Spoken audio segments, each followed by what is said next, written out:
Saya buat kajian saya banyak. Saya buat kajian dan kajian ini berkali-kali, bukan sekali. Sejak dah 2-3 tahun dulu. Soalan sama saya tanya. Saya buat kajian contoh di Paguh. Ini saya Paguh saya buat. Kalau tanya parti, PN kalah di Paguh. Tapi bila letak Tan Sri Muhyiddin, menang besar. Kenapa? Kalau letak Tan Sri Muhyiddin, orang UMNO pun undi. That President would like to pass the baton to me once he is living, when he actually wants to pass the baton. Okay. And for me as a deputy, I'm just waiting. It's just like 4x100. Maybe I'm the second runner and he's the first runner. I'm just waiting. While he's near me, he pass the baton, I will take it. Dapat merasakan gerakan ini telah pun bermula. Sebaik saja Tan Sri Muhyiddin meletakkan jawatan sebagai Perdana Menteri. Itu pada tahun 2021 lagi. Awal lagi dah mula.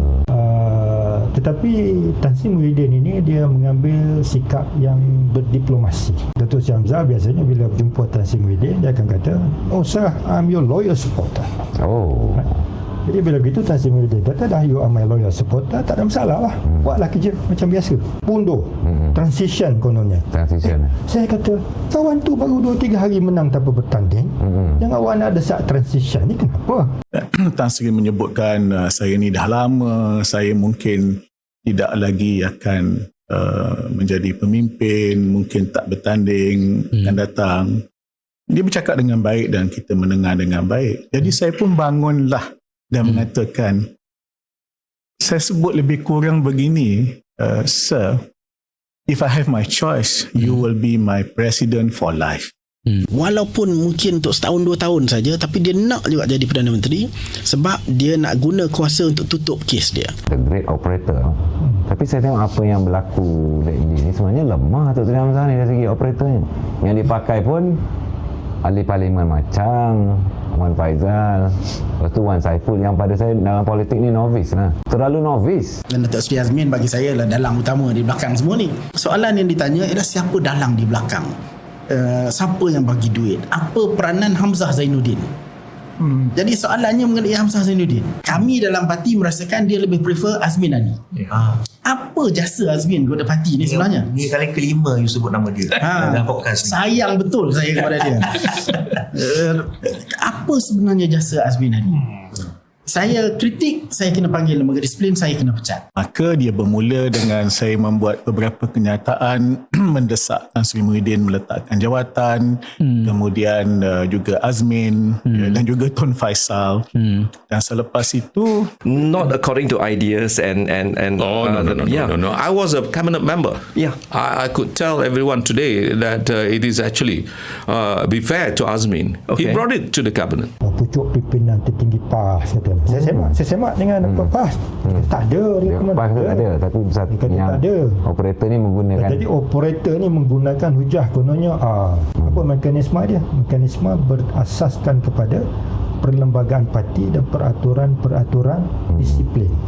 Jadi bagi saya sudah sampai masanya mungkin let the disciplinary process to take its course. Basically we the honest or the real reason why we are being suspended and sacked, they just want to silence us. As simple as that. Kerana tidak ada satu pun fair trial yang berlaku ke atas mana-mana yang dipecat dan digantung. Through manipulation of counting of the final votes. So it was rigged. tapi saya pun tak pasti sama ada itu kesalahannya sebab keputusan lembaga disiplin itu cuma satu ayat saja. Jadi saya tak tahu. Sebenarnya, tahu-tahu saya dapat notis saya telah dipecat. Berbeza pandangan je, tendang. Berbeza pandangan je, pecat. Sekarang tidak. Sekarang zaman orang menilai.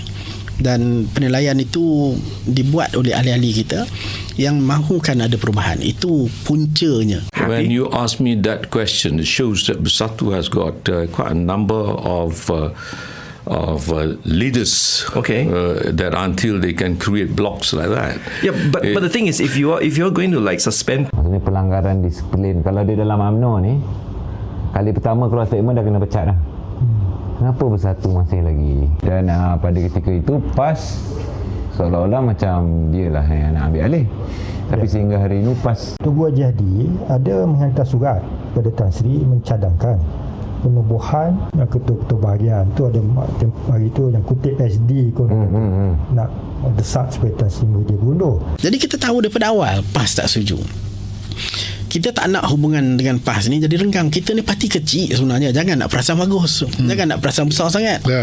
Bagi pengundi bukan Melayu, mereka melihat PAS itu Tan Sri Muhyiddin dipersalahkan. Katanya ada SD. Ada ke SD tu? Saya tak tahu ada SD ke tak ada. Sampai hari ini saya tak pernah Tengok SD tu lah. ada SD itu. Kerana biasanya Kandungan dokumen yang saya kumpulkan itu menyatakan bahawa kita sokonglah Tan Sri Muhyiddin ni dalam apa saja keputusan yang dia nak buat. Dan mungkin ada satu paragraf yang jadi kontroversi sikit, sebab kita kata kalau kandungan sebenar SD itu disebutnya dalam Perhimpunan Agung bahawa itu adalah SD nak menjatuhkan dia. Saya dengar bahawa ada usaha nak menjatuhkan saya dengan cara mengumpul SD. Tak betul. By definition, SD is not a wrong thing. Tetapi SD yang disebut-sebut dalam Bersatu itu sebenarnya bukan SD, sebab dia tak pernah ditandatangani di depan Commissioner of Oath. Jadi dia bukan SD, dia cuma satu dokumen.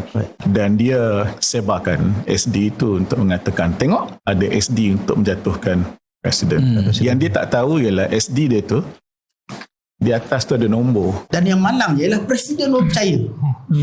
Sedangkan jadi saya sebutkan tadi, saya antara yang menjadi pendamai. Datuk Hamzah mesti tahu apa yang saya buat, nak menyelamatkan keadaan, berjumpa, berbincang, tetapi nampaknya gagal. Itu saya perlu akui, gagal. Jadi saya rasa I've done my part, exhausted the means, katakan. Proses Datuk jadi pendamai ni berapa lama Datuk? Berapa lama? Setahun? Lebih setahun? Pada saya is very clear, he has lost it.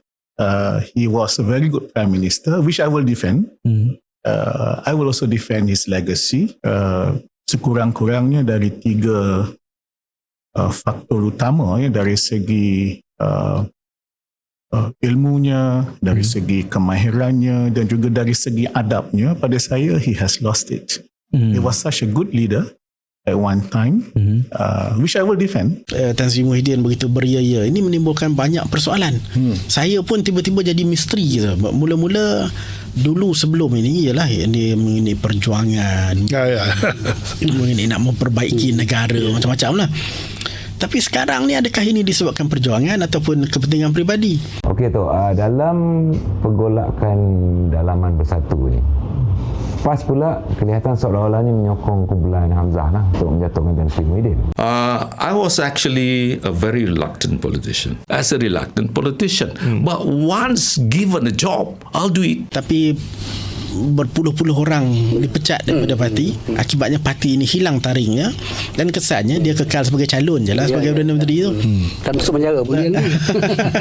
Jadi saya reckon Tan Sri rasional. Jadi sebelum